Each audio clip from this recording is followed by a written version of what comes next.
Hello everyone, welcome to my channel. This is Kritika and school खुलने वाला है। आप लोगों ने बहुत कुछ सुना होगा कि बोर्ड्स है, इस साल फोकस करो, इस साल ध्यान दो, ज़्यादा मेहनत करो एंड व्हाट नॉट। बट एक कन्फ्यूजन तो होती ही है, कोई कुछ बोल रहा है, कोई कुछ बोल रहा है, किसकी सुनना है, क्या करना है।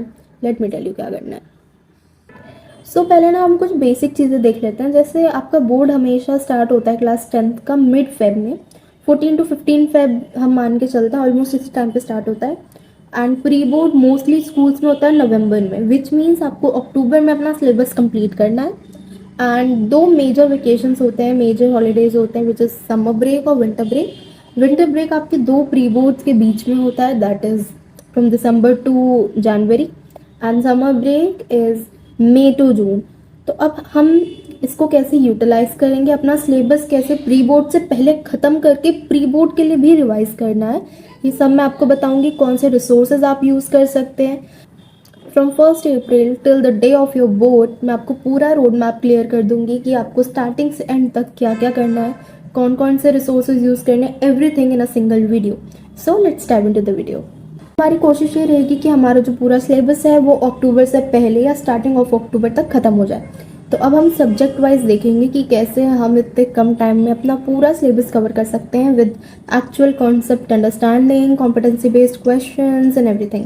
पहले तो सबसे पहले मैथ्स। अब मैथ्स में क्या है ना कि बहुत बच्चे एनसीईआरटी इग्नोर कर देते हैं। उनको लगता है कि हम पहले R D Sharma, R S Agarwal वगैरह कर लेते हैं, कॉम्पिटेंसी बेस्ड क्वेश्चन कर लेते हैं, एनसीईआरटी तो उतनी इंपॉर्टेंट नहीं है, एनसीईआरटी से क्वेश्चन नहीं आते। ऐसा कुछ नहीं है। तुमको सबसे पहले अपनी एनसीईआरटी को मास्टर करना है काफ़ी अच्छे से।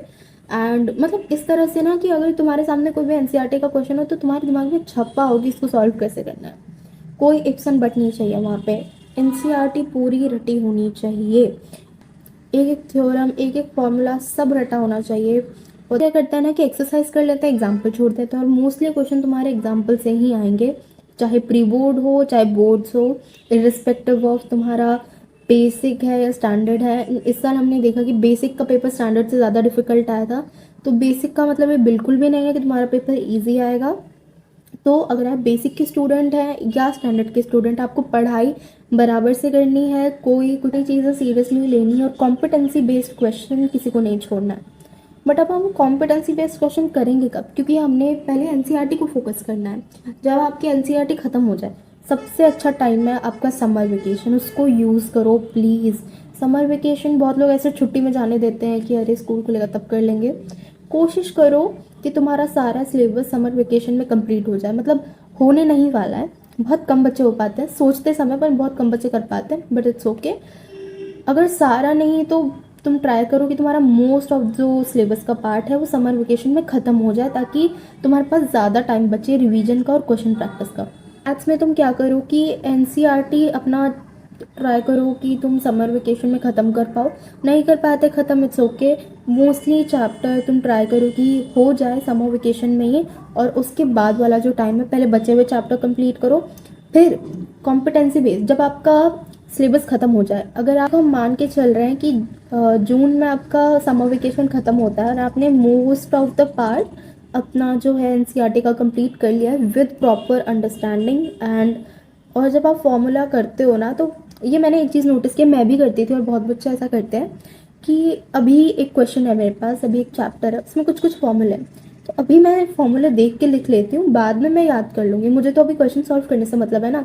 बट फिर वो फॉर्मूले बाद में याद ही नहीं होते हैं, एकदम लास्ट मोमेंट आ जाएगा तुम्हें फॉर्मूले ही नहीं याद है।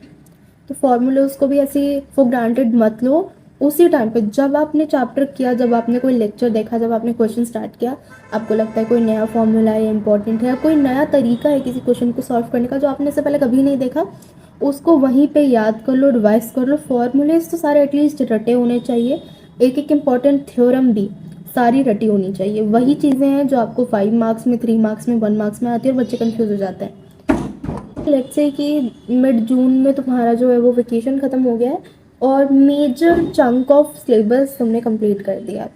अब हमारे पास बहुत कम टाइम है जिसमें हमको अपना सिलेबस कंप्लीट करना है, क्योंकि अब हमें कॉम्पिटेंसी बेस्ड क्वेश्चन जो एक्स्ट्रा क्वेश्चन है वो सब करना है। तो हम ट्राई करेंगे कि जितना जल्दी हो सके हमारा सिलेबस कंप्लीट हो। बीच में अगर आपका कोई टेस्ट आ रहा है, यूनिट टेस्ट, तो देखो टेस्ट इंपॉर्टेंट होता है बट उस पर ज़्यादा फोकस मत करो, क्योंकि टेस्ट वगैरह के चक्कर में ना हमारा सिलेबस बहुत पीछे छूट जाता है। टेस्ट भी इम्पॉर्टेंट है बट सिलेबस को भी हमें कॉम्प्रोमाइज़ नहीं करना है। तो हम मान के चलते हैं कि जुलाई एंड तक या अगस्त के स्टार्टिंग तक हमारा सिलेबस कंप्लीट हो चुका है। उसके बाद जब हमारा एनसीईआरटी पूरे तरह से कंप्लीट हो गया, उसी के बाद, उससे पहले बिल्कुल भी नहीं, उसके बाद हमने क्या किया, हमने कोई भी रेफरेंस बुक ले ली। देखो, आई डोंट रिकमेंड आप आर डी शर्मा या आदर्श अग्रवाल करो। आप कोई प्रीवियस ईयर क्वेश्चन की बुक ले सकते हो, मतलब जिसमें प्रीवियस ईयर क्वेश्चन हो, या एक्स्ट्रा क्वेश्चन बैंक ले सकते हो, कुछ भी ले सकते हो जिसमें बैलेंस हो क्वेश्चन का। लाइक सिर्फ डिफ़िकल्ट क्वेश्चन भी नहीं आने वाले हैं और सिर्फ ईजी क्वेश्चन भी नहीं आने वाले। तो बहुत लोग सिर्फ डिफ़िकल्ट करोगे तो तुम बेसिक्स भूल जाओगे। तो हमें प्रॉपर बैलेंस लेके चलना है और हर टाइप के क्वेश्चंस की प्रैक्टिस करनी है। सो आई रिकमेंड कि आप कोई भी, अभी मैं किसी ब्रांड का नाम नहीं लूँगी, बट किसी भी ब्रांड का अगर आपको क्वेश्चन बैंक या प्रीवियस ईयर क्वेश्चन जो आपको सही लगे, ट्रस्टवर्दी लगे, आपको यूज़ कर सकते हैं। एंड अगस्त से हम स्टार्ट करेंगे। हमारे पास 2 से 3 महीने रहेंगे, अगस्त, सितंबर और अक्टूबर। चलो कि अगर आपका सिलेबस जो है वो मिड अगस्त या एकदम एंड में अगस्त के ख़त्म हुआ है तो वी हैव इनफ टाइम कि आप कुछ कुछ क्वेश्चन प्रैक्टिस करो। फिर अभी हमारा फोकस होना चाहिए प्री बोर्ड पे, क्योंकि प्री बोर्ड आपका पहला ऐसा पेपर होगा जिसमें पूरा कंप्लीट सिलेबस आया होगा। एंड इसी के साथ साथ आई थिंक मिड अक्टूबर के आसपास सीबीएसई अपना सैम्पल पेपर भी रिलीज़ कर देती है। तो सैम्पल पेपर और प्री बोर्ड का क्वेश्चन और आपके मार्क्स प्री बोर्ड में, इन सब से आपको डिटरमाइन करना है कि अभी आपको कितना और मेहनत करना बाकी है। प्री बोर्ड के बाद भी काफ़ी टाइम होता है। बहुत बच्चों को लगता है अब तो कुछ टाइम ही नहीं बचा, 2 प्री बोर्ड होंगे ख़त्म, फिर बोर्ड्स। बट नहीं, अगर आप चाहो तो इस टाइम को भी अच्छे से यूटिलाइज करके अच्छे मार्क्स ला सकते हो। पेपर इर्रिस्पेक्टिव ऑफ बेसिक के हो या स्टैंडर्ड के, आपको दोनों के सैम्पल पेपर एनालाइज करना है। एंड इवन प्री बोर्ड भी, आप अपना प्री बोर्ड तो दे रहे हो, मान लो मैं बेसिक की स्टूडेंट हूँ, मैं अपना प्री बोर्ड तो दे रही हूँ, बट मुझे स्टैंडर्ड का भी देखना है कि किस लेवल के क्वेश्चंस आए हैं और मुझे वो भी प्रैक्टिस करना है।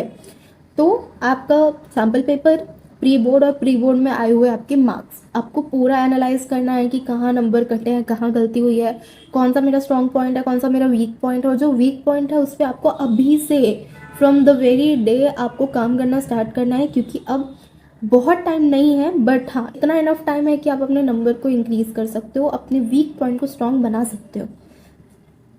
के लिए बेसिक आपका यही अप्रोच रहेगा कि समर वेकेशन में कोशिश करना है कि सिलेबस ख़त्म हो जाए। नहीं भी हो पाए तो 1-2 महीने आगे तक आप ट्राई करो कि इससे ज़्यादा एक्सटेंड ना हो और सिलेबस कंप्लीट हो जाए। अब प्री बोर्ड स्टार्ट होने से पहले आपको अपना सिलेबस अच्छे से कंप्लीट करके रखना है और रिवीजन भी करना है, क्वेश्चन प्रैक्टिस करना है, कॉम्पिटेंसी बेस्ड क्वेश्चंस देखना है। और प्री बोर्ड एकदम अच्छे से क्वेश्चन प्रैक्टिस करनी है, which is the most important part.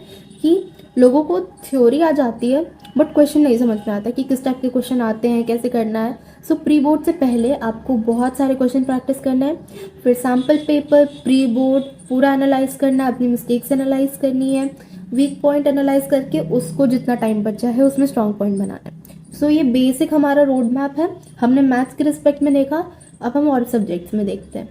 Science, तो एज हमारा पहला फोकस ये है कि हम सिलेबस कंप्लीट करें। तो मैं आपको अभी रिकमेंड नहीं करूँगी कि क्वेश्चन प्रैक्टिस अभी मत करो, सिलेबस कंप्लीट होने के बाद करो। एंड बीच में आपकी टेस्ट भी आएंगे, उसके लिए आपको क्वेश्चन करना ज़रूरी है। But let me tell you, सबसे पहले तो आप पूरा थ्योरी और पूरा सिलेबस कंप्लीट करने का ट्राई करो। साथ में जैसे आपका एक चैप्टर कंप्लीट हो तो उसका जो बैक एक्सरसाइज होता है साइंस में और इन टेक्स्ट क्वेश्चन होता है वो आप तभी कर लो, लिख के रख लो, कहीं पे समझ के रख लो, कहीं डाउट है तो वो देख लो। उसके अलावा भी किसी और रेफरेंस बुक से या कुछ वो सब मत करो। पहले आप पूरा सिलेबस कंप्लीट करो साइंस का। उसके बाद आपको बहुत सारा क्वेश्चन प्रैक्टिस करना है, एंड टेक्स्ट क्वेश्चन करना है, कॉम्पिटेंसी बेस्ड क्वेश्चन करना है, एंड इवन एनसीईआरटी के क्वेश्चन इग्नोर नहीं करने हैं। साइंस में भी बहुत बच्चे क्या करते हैं कि एनसीईआरटी के क्वेश्चन इग्नोर कर देते हैं, वो इग्नोर नहीं करना है, specially the in text question. Back question से ज़्यादा इंपॉर्टेंट है इन टेक्स्ट क्वेश्चन, उन पर ध्यान देना है। और उसके साथ साथ कॉम्पिटेंसी बेस्ड क्वेश्चन भी करना है ना, कि बहुत लंबे लंबे और बहुत लेंदी चैप्टर्स हैं, तो आप पूरा चैप्टर लास्ट मोमेंट पे रिवाइज नहीं कर सकते हो। उसके लिए आपको चाहिए अच्छे डिटेल नोट्स। जैसे साइंस में आप पढ़ रहे हो और जो भी आपके एनसीईआरटी के क्वेश्चन है वो प्रैक्टिस कर रहे हो, मैथ्स में भी आप एनसीईआरटी के क्वेश्चन कर रहे हो, एसएसटी में आपको पढ़ने के बाद नोट्स बनाना है। अभी बस इतना करो, क्वेश्चन वगैरह बाद में भी हो जाएगा, बट अगर अभी आप अंडरस्टैंडिंग के साथ नोट्स बनाते हो तो आपका जो टेस्ट में क्वेश्चन वगैरह आता है वो कर सकते हो।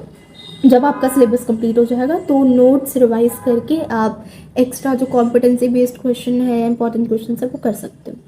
इंग्लिश, अब देखो ये कुछ बहुत डिफिकल्ट तो नहीं है कि आपको पूरे साल एक एक दिन विदाउट फेल पढ़ना पड़ेगा, बट नो डाउट ये ऐसे सब्जेक्ट्स हैं जो आपकी ओवरऑल परसेंटेज बढ़ा भी सकते हैं, बिगाड़ भी सकते हैं।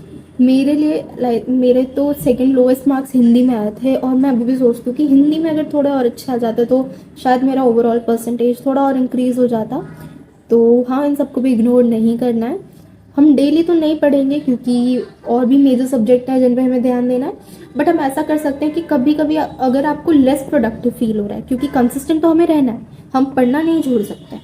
तो अगर किसी दिन आपको लेस प्रोडक्टिव फील हो रहा है, मन नहीं कर रहा है पढ़ने का, तो आप कोई ईजी सा चैप्टर हिंदी या इंग्लिश का उठा के पढ़ लो। एंड बहुत बच्चों को ऐसा लगता है ना कि इंग्लिश या हिंदी में बस हम वो एनिमेटेड लेक्चर देख लेंगे तो हमारा हो जाएगा। नहीं, वो आप एग्ज़ाम से, अपने टेस्ट से एक दो दिन पहले कर सकते हो, बट अभी आपके पास टाइम है, आपको हिंदी और इंग्लिश में भी अच्छे नंबर लाने हैं, तो आपको एक एक लाइन पढ़ना पड़ेगा। आप या तो एक बुक पूरी रीड कर लो, एक पूरा लेसन, एक चैप्टर रीड कर लो, या फिर कोई ऐसा लेक्चर देखो जो आपको एनसीईआरटी से पढ़ा रहा हो, हाईलाइटिंग इंपॉर्टेंट कीवर्ड्स, फ्रेजेस, क्योंकि वो आपके नंबर बढ़ाते हैं। आप अपनी लैंग्वेज में तो लिखाओगे, बट जब तक आप वो फ्रेजेस और कीवर्ड्स नहीं लिखोगे, आपको मार्क्स नहीं मिलेंगे। तो आपको पता होना चाहिए इसमें से क्या इंपॉर्टेंट है, क्या नहीं है, क्या। या देखो, आप खुद से आंसर लिख सकते हो अपने वर्ड्स में, बट आपको फुल मार्क्स नहीं मिलेंगे उससे। आपको अगर 5 मार्क्स का क्वेश्चन है तो 5 में से 5 ही लाने के लिए आपको important phrases, important vocabulary, character sketch, theme, ये सब पता होना चाहिए, जो आपको सिर्फ एनिमेटेड लेक्चर देखने से नहीं आएगा। या तो आप खुद से पूरी बुक रीड करो, एक एक चीज़ हाईलाइट करो, या फिर कोई ऐसा लेक्चर देखो जिसमें आपको इन डिटेल, इन डेप्थ ये सब पढ़ाया जाए। और बहुत सारे यूजफुल टिप्स और ट्रिक्स आते रहेंगे इस चैनल पे। उसके लिए you have to like, share and subscribe to this channel. हम मिलते हैं नेक्स्ट वीडियो में, तब तक के लिए बाय।